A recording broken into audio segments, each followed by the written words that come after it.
Let's change direction just real quick because we took Connor hunting a couple weeks ago. Sure. Got close. He saw a turkey. Connor, buzz over here. Hop up here. Yeah, just sit in somewhere. Tom was able to take Connor. Well, where was I? I think I was. We'll talk about where I was. I think I was in a truck somewhere, and get a text and I look down and see Connor holding. First of all, it's a beautiful picture. That was my first thought. Was I saw it and I was like, "Holy cow! That's a great picture." Now I know how to take a turkey picture after seeing that one.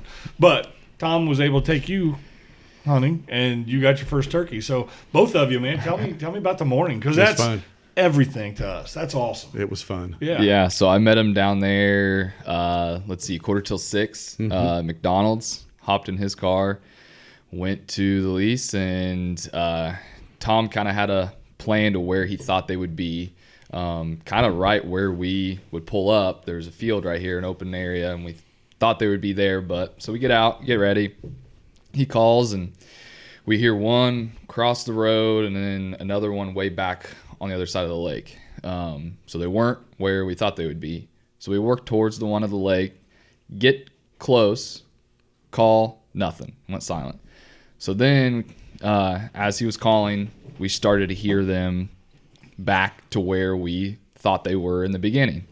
So we get back there and get closer and closer, and he calls, and I mean, they're going nuts. There's like four of them, five. I mean, there was a bunch of them. They're just gobbling their heads off. And Tom's like, I don't want to go any farther because I don't want to scare them off. So we were back into the woods and set up right in front of this tree, sat down, and he put the decoy out on the trail. What kind? Would you just have a single hen or? Yeah, it's actually a mounted real hen. Oh, is that right? Single hen decoy, yeah. She's taken a beating. It's probably, I've had her 10 years, but she's on her last leg. Been climbed up on by too many jakes. I know somebody else that has one of those, and it's effective. Oh my gosh, yeah, It's the real deal. The real feather. There's just something about it you can't recreate. Now the decoys have gotten a lot better. Sure, but I mean they're amazing.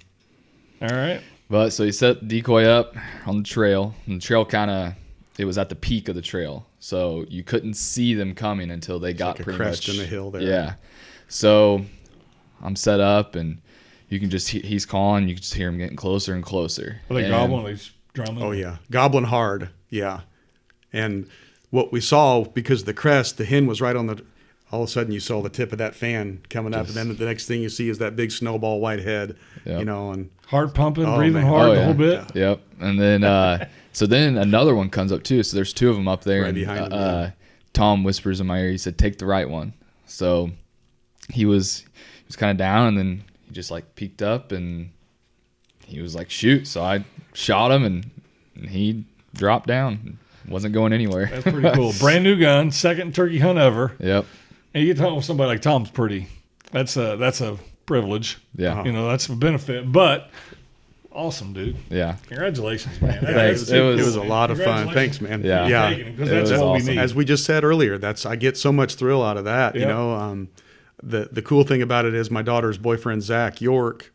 Last year was the first year we had that lease, and he had never killed a turkey in his life. And I took Zach down there the very first time we ever hunted that property last year, and Zach we had an almost identical kind of a hunt. Killed his first bird on that same farm a year ago, right about now. So Nice.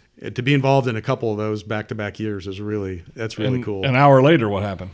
Tom got one too. It was a great solid day. It was a perfect morning. They were working real well, and there's a lot of nuances that you figure out in turkeys over the years. A lot of it you just have to learn, Sure. by being in the woods and messing up and making mistakes.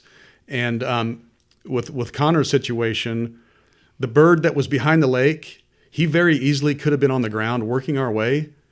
So that's when you're kind of struggling internally as a turkey hunter. Do we sit here and wait it out, or these birds behind us are coming hard and they're very, very hot and vocal? So that's, I was even like, I don't know I go, come on, let's go. We're going to go back, because these birds, when they're gobbling that consistently and cutting each other off, you can almost tell they're by themselves. They're lonely, and they're really kind of fired up and looking for an available hen. This gobbler over here that shut up could be with a hen. He could be coming, but I think our odds are a lot better over here. So we did that. And, he mentioned something pretty critical too about we were videoing this hunt, and I really wanted it to be special for him to have something to go back and watch later in life. And you know, a strutting bird coming down a logging road and is just one of the prettiest sights you'll ever see.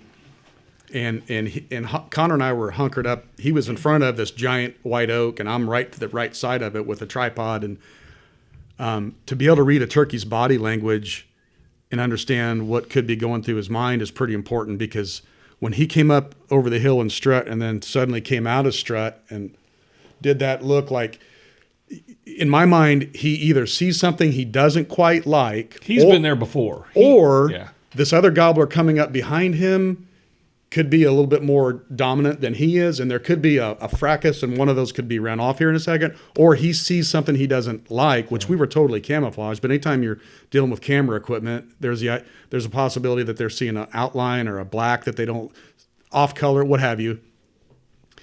I would have loved to have let that bird stay there and strut for 5 minutes around that decoy. Not, that's an exaggeration, but a lot more time. But I just whispered to him, man, to be safe, go ahead and take him. And he did that. We dubbed the name of his shotgun Darth Vader, because it's a black Benelli, and man, it's pretty lethal. Yeah.